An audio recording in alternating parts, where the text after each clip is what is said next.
The good news is that men living with HIV can safely father children that are biologically theirs regardless of their sexual orientation.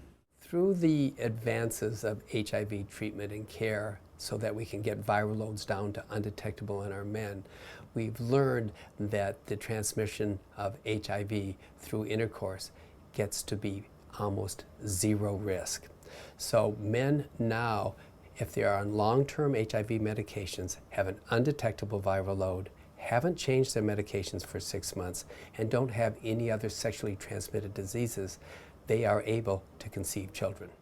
Assisted reproductive technologies, basically fertility treatments, has advanced along with the treatments of HIV that have really made this a great opportunity to afford men who are HIV positive to father children. HIV was first discovered in the 1980s, and at that time it led to opportunistic infections and AIDS. Fortunately, our understanding of the virus and our ability to treat the virus and the associated diseases has evolved over the course of time. Since the mid-90s, a number of advances were made, both in the treatment of HIV as well as fertility treatments that allow men to safely live with this virus. First, they developed a new class of medications called protease inhibitors that allowed us to create what we now call the cocktail or 3-drug regimen. Then we also had a technological breakthrough in the lab that allowed us to measure the amount of virus called the viral load for HIV. And putting these cocktails into our patients allowed the viral load to go to undetectable. So we knew that we had successfully controlled HIV. This was the watershed area that has now made HIV a long-term manageable disease. Part of the process with in vitro fertilization is we now have the ability to take a single sperm and inject that sperm directly into the egg to fertilize it. Whereas in the past we had to immerse an egg with thousands of sperm in order to achieve fertilization. The benefit for our patients that are HIV positive is that we can take a single sperm where the viral load or the amount of virus that might be either attached to that sperm or in the environment around the sperm is so negligible that the chance of an infection is incredibly rare. It's hard for me to even conceive how we can possibly transmit any kind of infection with the injection of the sperm into the egg. So this allows men who are HIV positive, those with hepatitis, other types of viral infections to safely have children. Whether you're straight, gay, you're using a surrogate, your partner, whatever the situation is, we're now able to move forward and provide a safe environment for you to have children where the risk to your partner or your surrogate is negligible and the risk to your child is negligible as well. Male donors need to be on HIV medications with an undetectable viral load for a consistent 6 months before they donate sperm. This means that the regimen cannot have changed and that they have several viral loads over a 6-month period showing that they're undetectable, which includes a viral load just immediately before sperm donation. There's 2 significant advances in reproductive medicine in the last 15 years. The first is the application of sperm washing techniques to semen from men infected with the HIV virus. And the second relates to the development of highly sensitive assays to quantitate the amount of virus, either in the bloodstream or in the semen. In a sperm wash procedure, we take a semen sample, place it on a test tube through what's called a density gradient centrifuge, which is spinning it, and after the centrifugation, we'll end up with a pellet of sperm at the bottom of the test tube, basically a ball of sperm. We remove that ball of sperm and place it in a fresh test tube of culture media and allow the sperm to swim up from the bottom of the tube. So what happens is the healthy, viable, normal swimming sperm are going to swim to the top, and any dead sperm, abnormal sperm, cellular matter that may be in the seminal plasma are left on the bottom. So any viral particles that could be contaminating the seminal fluid should remain on the bottom of the test tube. The sperm is then separated into 2 components. One is frozen for future use, and a small amount is sent to a specialty lab that checks for HIV. This process looks at 2 types of genetic material of HIV, both DNA and RNA, And if those tests are negative, that proves that the saved sample is safe for fertilization. The one final step in our process of using HIV-positive male donors with surrogates is to add medication called pre-exposure prophylaxis.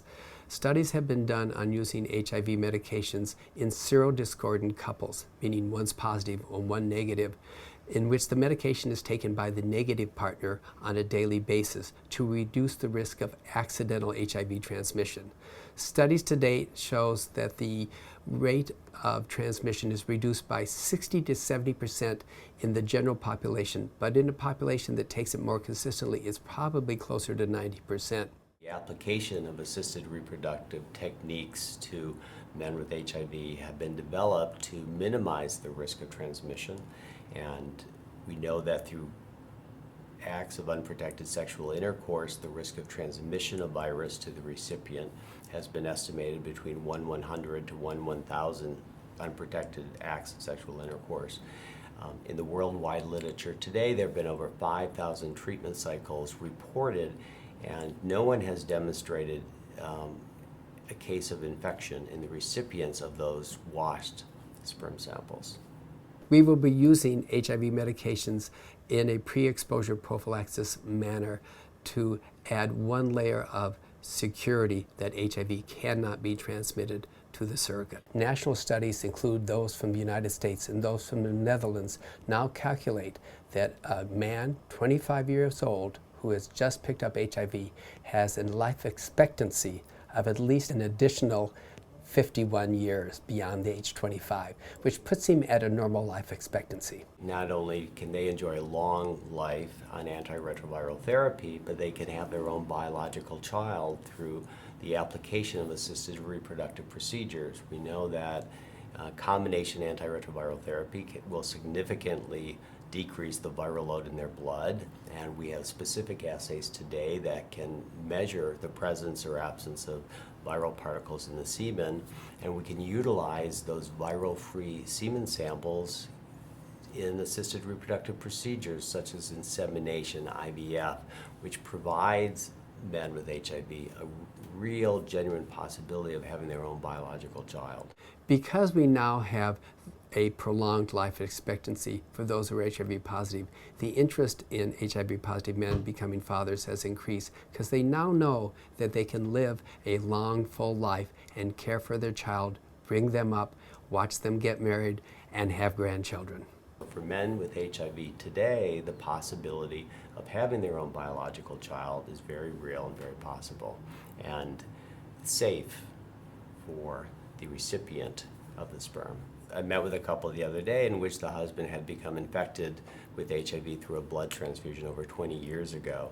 When he found out that through assisted reproduction he could safely have a child of his own without risking infection of his wife, he broke down in tears. I'm really excited by the advances that reproductive medicine as well as infectious disease medicine has brought for our patients.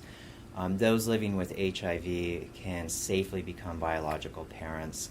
We're now able to offer that dream of fatherhood and parenthood to our patients.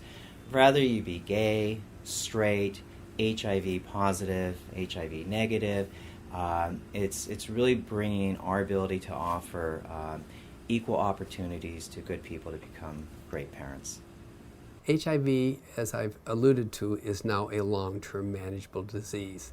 But there's hope that we actually may go from long-term manageable to cure. This is now starting to show some signs of improvement in ways to either genetically alter the T cells, which is the HIV home, so HIV cannot find a home, or to activate the HIV resting sites or sanctuaries, so HIV gets flushed out, or perhaps finding a new type of vaccine that could make what we call a broadly neutralizing antibody that would neutralize all HIV strains. All three areas are being explored right now, and that is our big hope.